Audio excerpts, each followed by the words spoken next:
최강 시사를 듣고 계십니다. 네, 크리스마스도 지났고 이제 며칠 안 남았습니다. 2019년. 마지막에 되면 연말이 되면 항상 나오는 얘기가 뭐 예산 낭비 이런 얘기 많이 나옵니다. 정부에서 지자체에서 도로 같은 거 보도블록 막 갈고 이런 거 많이 보시잖아요. 요새는 그런 뉴스는 또 많이 안 나오더라고요. 이게 좀 식상한 뉴스라서 그런지. 근데 국회에서도 연말 되면은 이렇게 예산을 좀 함부로 쓰고 그런 경우가 많이 있다고 합니다. 우리가 잘 모르는 내용이죠. 이런 국회 예산은 이 1년 동안 국회 개혁, 국회 예산 투명성 이런 것들을 위해서 노력을 하신 분입니다. 녹색당의 하승수 공동위원장 모시고 이 문제 좀 얘기 좀 해보겠습니다. 안녕하세요. 네, 안녕하십니까. 예, 연말 얼마 안 남았습니다. 네. 국회가 연말이 되면 예산을 몰아서 쓴다. 이게 잘 이해는 안 돼요. 국회가 뭐 보도블록 까는 데도 아니고 어떤 데다가 이렇게 쓰는 거예요? 뭐 국회의원들에게 배정이 된 예산이 있습니다. 그렇겠죠. 그러니까 연봉 말고 1년에 한 9,800만 원 이상의 경비가 지원이 되는데요. 1인당이요? 예, 1인당. 꽤 많네요. 꽤 많습니다. 예, 아주 뭐 소소하게 주유비, 차량 유지비부터 해가지고 네. 뭐 정책 활동에 필요한 경비까지 지원해 주는데요. 근데 이제 그런 경비 중에 연말까지 안 쓰면 없어지는 게 있는 겁니다. 아하. 예. 그러면 안 쓰면 되는 거잖아요. 그러면 국고로 다시 가는 그렇죠. 거죠. 안 쓰면 뭐 그냥 세금이 굳는 거죠. 네. 근데 어디다가 써요, 보통? 근데 그 한도액이 정해져 있으면 한도액을 다 채우려고 이제 연말에 막 몰아서 쓰는 겁니다. 그러니까 어디다 쓰는지가 잘 상상이 안 됐어요. 밥을 먹을 수는 없는 거 아니에요. 그래서 이제 그 중에 특히 두 항목에 대해서 좀 조사를 해봤는데요. 두 항목이 이제 정책 쪽에 쓰라고 만든 겁니다. 네. 그래서 정책 자료 발송료라는 게 있고요. 정책 자료 발송료. 발송료. 예. 예. 이게 의원실당 평균 해가지고 1년에 한 469만 원 정도가 지원이 됩니다. 네. 이건 주로 이제 문자 발송이나 아니면 뭐 우편 요금 이런 걸로 쓰도록 되어 있고요. 발송료니까. 네. 그다음에 이제 정책 자료 발간 및 홍보물 유인비라고 이름은 좀 비슷한데 예. 이거는 발간하고 인쇄 이런 쪽에 쓰는 건데요. 이거는 뭐 정책 자료집을 찍는다든지 뭐 의정 보고서를 찍는다든지 홈페이지를 유지 관리한다든지 뭐 이런 용도로 쓰게 돼 있는데 이게 또 의원실당 올해 기준으로 1,200만 원 정도. 그래요? 한 의원실당 1,200만 원. 근데 이게 다 뭐냐면 한도액이 딱 정해져 있는 겁니다. 얼마까지 쓸 수 있다. 네. 근데 이걸 이제 11월까지는 안 쓰시다가 그래요? 12월에 몰아서 절반 이상을 12월에 몰아서 쓰고 있는 걸로. 국회가 이제 12월까지 투쟁하느라고 여러 가지 일 때문에 바빠서 이런 정책 관련된 일을 안 하다가 12월에 몰아서 하는 경향이 좀 있다. 네네네. 근데 이런 거는 사실 국회 예산 같은 게 투명하게 공개가 잘 안 되잖아요. 네. 어떻게 확인하게 된 거예요? 이게 정보공개 청구를 했는데 네. 공개를 안 해서 법원에 소송까지 제기를 했습니다. 그래서 이제 작년에 승소 판결을 받아가지고 네. 순차적으로 공개를 받았고요. 이 작업은 이제 시민단체들하고 뉴스타파 지금 계시는 뉴스타파에서 공동 작업을 해서 자료를 공개를 받고 이걸 이제 일종의 데이터베이스화를 한 겁니다. 그래서 뉴스타파 홈페이지에 지금 공개가 되어 있는데요. 네. 근데 이 데이터베이스하고 공개받은 자료를 쭉 보다 보니까 좀 이상한 점을 발견한 겁니다. 어떤 점이요? 12월에 너무 많이 쓰고 있다. 그래서 아까 말씀드린 두 항목 중에 특히 정책 자료 발송료를 보니까 12월에 집중적으로 우표를 산 거예요. 우표를 사요? 우표를. 네. 요새 우표를 사서 보내는 경우들도 뭐 한 의원실에서 예를 들면 500원짜리 우표를 만장 산 것도 있습니다. 그럼 500만 원 아니에요? 예, 500만 원. 아니 요새 이렇게 그 우편을 보낼 때 좀 많이 대량으로 발송할 때는 우표 소위는 그냥 우표 안 하고 우표가 필요가 없죠. 그냥 찍어서 보내잖아요. 우체국에 그냥 대량으로 갖다 드리면 우체국에서 도장 찍어서 대량 발송을 해줍니다. 20-30개만 들고 가도 그렇게 해주더라고요. 네, 그럼요. 그래서 뭐 대량 발송하는 경우는 특히 국회의원은 또 대량 발송하면 할인을 해줘요. 우편 요금을 60% 이상. 그래요? 예. 그래서 사실은 만약에 진짜 연말 12월에 뭐 의정 보고서든 정책 자료집이든 대량 발송을 했다면 우표를 살 이유가 하나도 없습니다. 우표를 500만 원어치 사갖고 그럼 뭐에 썼다 그래요? 네. 그러니까 이제 의원실의 주장은 우리가 이렇게 사놓고 올해 못 쓰고 내년에 넘겨서 썼다. 이런 식의 주장을 변명을 대부분 하는데요. 사갖고 책상에 갖고 있다가. 네네. 이상한데요, 그건 좀. 아니 내년에도 똑같은 예산이 나오잖아요. 나오죠. 그걸로 하면 되는데. 그러니까 뭐 아주 그냥 뭐 좀 큰 문제가 없는 경우라면 네. 이제 올해 500만 원 예산이 남았습니다. 네. 다 못 썼어요. 예. 다 못 써가지고 우표를 사놓고 그걸 내년에 우표를 붙여서 발송을 했다. 또는 뭐 우체국에 갖다 줘서 그걸로 우편 요금을 대신 냈다. 이게 이제 뭐 그나마 괜찮은 경우인데 사실은 정말 나쁘게 마음 먹으면 네. 딴 데서도 사실 알 방법이 없는 겁니다. 이렇게 얘기하면 좀 그렇지만 우표도 깡이 가능하잖아요. 소위. 뭐 그런 일까지 있는지는 모르겠는데요. 그렇게까지는 어쨌든 아니겠죠. 네, 설마. 그렇게까지는 네. 아닐 수 있는데 뭐 어쨌든 이게 우표를 산 다음에 그 우표라는 것도 일종의 어디에 쓰는지를 확인할 방법이 없는 현금하고 현금이잖아요, 비슷한 일종의. 예. 성격이 있기 때문에 어쨌든 의원실의 해명은 그겁니다. 이제 이렇게 연말에 샀다가 뭐 다음에 쓴다라는 게 의원실의 해명인데 네. 어쨌든 좀 상식적으로 납득이 안 가는 부분입니다. 그래요.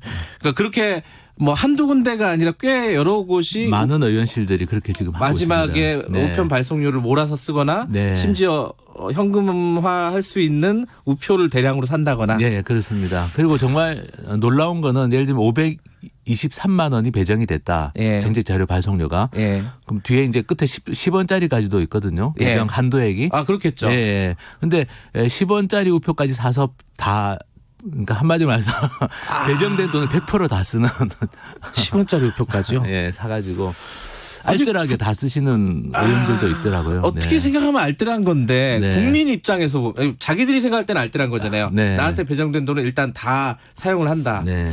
근데 국민들이 볼 때는 야, 그렇게까지 세금을 다 쓸 필요가 있나라는 생각이 들긴 네, 하네요. 그렇습니다. 예. 그래서 좀 더 조사를 하려고 국회 안에 보면 의원회관 안에 네. 그 군의 출장소가 있습니다. 우체국 군의 우체국, 출장. 예. 그래서 거기에서 우표를 판매한 양에 대해서 네. 정보공개 청구를 또 해봤습니다. 해봤더니 역시 정보공개 청구의 전문가시군요.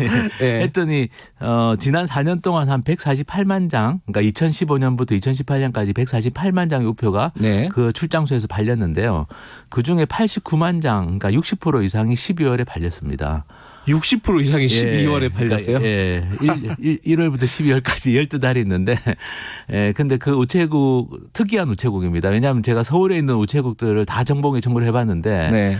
예, 유일하게 의원회관 안에 있는 우체국만 12월 달에 그렇게 집중적으로 우표 판매량이 증가하는 것으로 나왔습니다. 근데 12월 달에 연합장 같은 거 보내니까 그럴 수도 있는 거 아닌가라는 생각도 언뜻 들긴 해요. 네, 그 양이 말씀을 드리겠습니다. 그걸로 설명하기에는 그 60%라는 예. 그 퍼센트를 설명을 못 한다. 평소에는 한 달에 몇천 장 팔리는데 예. 12월 달에 30만 장 이상이 팔리기도 하거든요.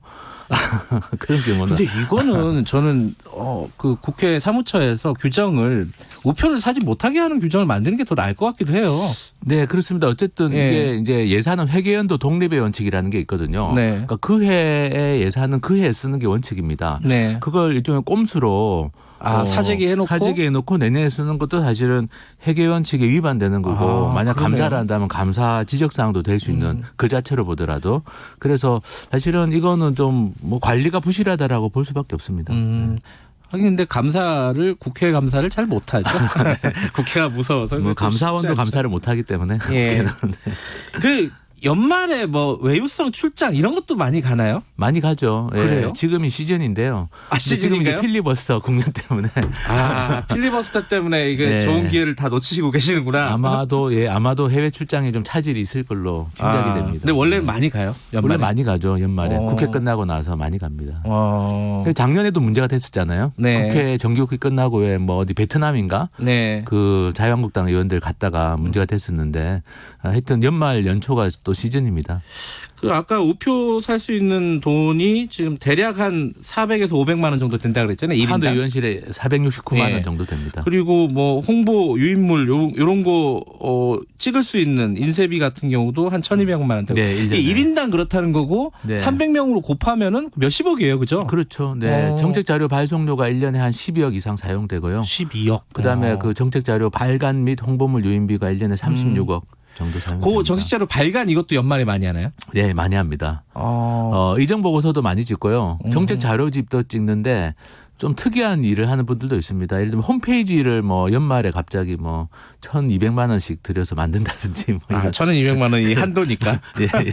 그런 경우들도 있습니다. 아니 이것도 사실은 요새 이메일로 보내고 인터넷으로 많이 하잖아요. 사실 의정 보고서라는 걸 만드는 것 자체가 저는 이런 돈이 있기 때문에 국민 세금이 지원되기 때문에 만드는 거 아닌가라는 생각도 해봅니다. 이런 것 자체가 좀 왜냐하면 또 이게 문제가 있는 게 내년에 총선이 있는데 네. 현역 국회의원은 국민 세금 지원받아서 의정 보고서 찍어서 돌리고 네. 정치 신인들은 뭐 선거운동도 지금 못하게 제약되어 있는 것도 형평성에 굉장히 안 맞기 때문에 아예 이런 예산 자체를 사실 근본적으로 재검토를 좀 해야 되지 않을까 싶습니다.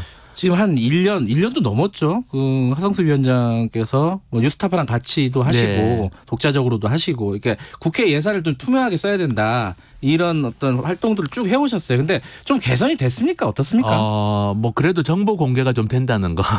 예전에는 막 소송까지 가고 예. 이래야 되는데 소송까지 해야 되던 것들이 이제는 좀 정보 공개가 된다는 건 좀 그래요? 변합니다. 예. 그래서 뭐 최근에 다른 언론들도 이렇게 뭐 이렇게 기획 보도 같은 것들을 하고 계시는데요. KBS도 했어요 얼마 전에. 얼마 전에. 예. 그게 다 이제 어쨌든 뭐 소송을 통해서 판결을 받았기 때문에 판결 받은 부분은 좀 공개가 되는데요. 네. 근데 여전히 뭐 불투명하게 굉장히 많습니다.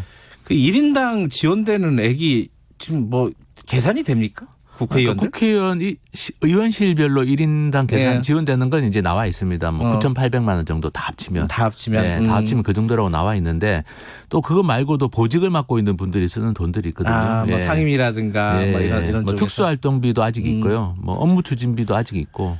이게 네. 그러면 다 합하면 몇백억 단위잖아요. 그렇죠? 예, 그렇죠. 뭐 이런 식으로 쓸 수 있는 돈들은 뭐 몇백억이 넘죠. 요거를 네. 투명하게 쓰겠다. 이런 공약 같은 게 이번 총선에 좀 나와야 되는 거 아닙니까? 네, 그죠? 나와야 되고요. 그리고 예. 뭐 항상 총선 때 나오는 게 국회의원 특권 폐지입니다. 그렇죠, 근데 그렇죠. 특권 폐지는 안 되거든요. 그래서 이게 그냥 두리뭉실한 이야기가 아니라 네. 지금 영국 같은 경우는 국회의원들의 돈 사용하는 거, 세금 사용만 감시하는 독립기구가 설치됐는데요. 그 영어로 뭐 IPASA라고 하는 기관인데 네. 뭐 우리말로 하면 의회 독립윤리국 비슷한 곳입니다. 그게 2009년에 설치가 됐는데 우리나라도 사실은 네. 그런 식의 좀 독립기구가 있어가지고 왜냐하면 국회는 감사원도 감사를 잘 못하기 때문에 네. 그런 식의 제도 개선책까지 나와야지 저는 뭐 개선이 되지. 네. 예, 그냥 뭐 총선 때 뭐 특권 폐지한다 그런 말은 뭐 유권자들도 잘 아시다시피 네. 쉽게 믿을 수 없는 이야기라고 생각합니다. 예, 이번 총선 때 이런 거에 대해서 기성 정당들이 어떤 공약을 내는지 유권자들은 한번 지켜봐야 될 것 같고요. 시간이 없지만 한 말씀만 좀 드려야겠네요. 녹색당도 이번에 총선에 나오시죠? 네, 참여하죠, 당연히. 네.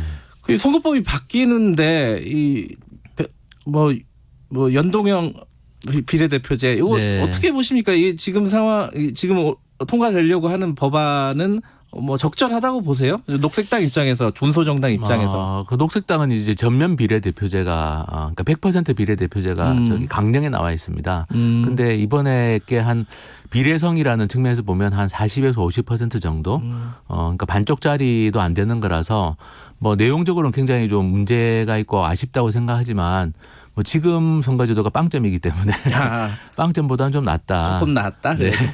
그 비례 한국당 혹시 또 비례 민주당 이런 거 나오면은 녹색당 입장에서는 비례 연동제 하는 거 아무 소용 없이 이렇게 되는 거 아니에요 혹시? 네, 근데 그런 정당이 다 헌법에 완전히 정면으로 반하는 정당입니다. 위헌 정당입니다. 헌법에는 정당의 조직과 활동이 민주적이어야 된다고 돼 있는데 위성 정당이라는 건 누가 이렇게 조종하는 아바타 정당이잖아요. 예. 네, 그런 정당은 설사 생긴다면 해산시키는 게 저는 맞다고 보고요. 방금 그 말씀을 저희가 기성정당 쪽 연결해서 인터뷰할 일이 있으면 한번 물어보도록 하겠습니다. 어떻게 생각하시는지. 네네.